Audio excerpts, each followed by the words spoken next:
Okay, so we're going to apply a cardboard splint to the patient's right leg. So this would be considered a rigid splint.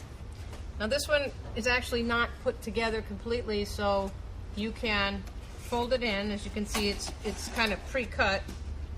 You can take tape, and if you don't have tape, then figure out how to keep this thing together. You might even want to use a bandage or something to just kind of tie it together. But pretty much you just want to kind of get it so you can use it and so it doesn't fall apart. Alright, now what you're going to do is you're going to take this splint and we're going to say that the lower leg is fractured here. So remember, we want to immobilize the joint above and below the site of the injury. So for that particular injury, the joint above is the knee and below would be the ankle. Now, this really should be a two-person operation. So your partner will support the leg, upper and lower, and lift up just enough for you to slide the splint underneath.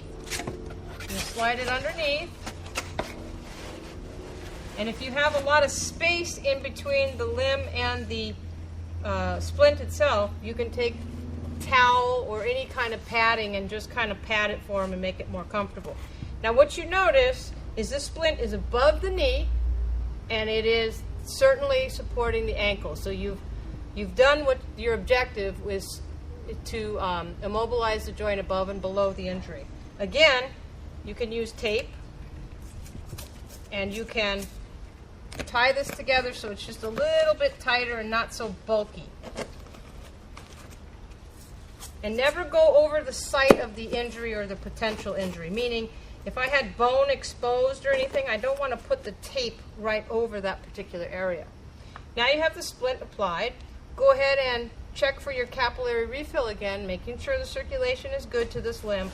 And this would be considered a nice rigid splint and probably giving a lot of comfort to this particular patient. So now what we're going to do is we're going to splint this patient's right lower arm. We have identified that there is a potential fracture here.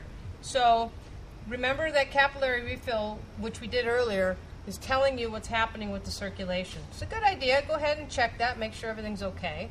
Same idea, rigid splint. We want to immobilize the elbow and the wrist. So your partner, once again, can support the arm as such. You're going to lift it up and you're going to place the splint underneath so that you are supporting both the elbow and the wrist. And very important is to leave the fingertips exposed so that you can check for color of the skin, temperature, and capillary refill. Now, we've been showing you capillary refill on the thumb, but just remember you can do it on any digit of that hand, and it's the same reading. You can use tape as we did with the leg splint, but I want to show you, in case you don't have tape, you can use roller gauze if that's all that's available.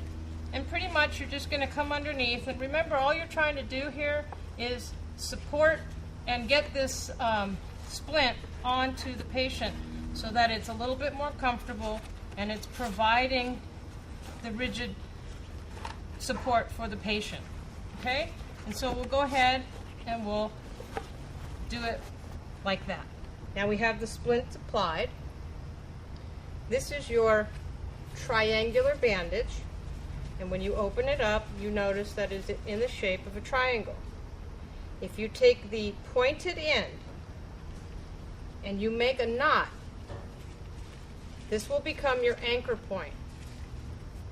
This knot will go behind the elbow here so that you can put the sling onto this patient. Now, this is a little bit more difficult when the patient is lying down. However, now that this fracture is splinted, you're able to lift the arm and manipulate it a little bit easier. Put the knot behind the elbow. Bring this up like this, and you're going to have the bandage up against kind of over the chest area. And then what you're going to do is you're going to tie this behind the patient's neck. Okay? And you don't want to put the knot directly behind the neck in case, you know, they're lying down like he is. You don't want it to be uncomfortable. For this particular demonstration, they're limited in the motion here, the movement of the joint, because it's a mannequin, but understand that in a real person, you'd be able to get the limb across the body a little bit better. You can tie it in a knot or a bow, whichever you like, whatever works best. And then remember that with this particular sling, you want to make sure that you're supporting the arm as best you can. Because you have the splint, it's not as important that this come all the way up to the hand area, because you have supplied that rigidity. And then same thing, go ahead and check your capillary refill. Anytime you manipulate a limb, you always want to make sure that the circulation remains good. So what we've done today is we've put on the rigid leg splint, and we've applied the rigid arm splint with a sling. And these are just a few of the things that you would be doing as CERT members.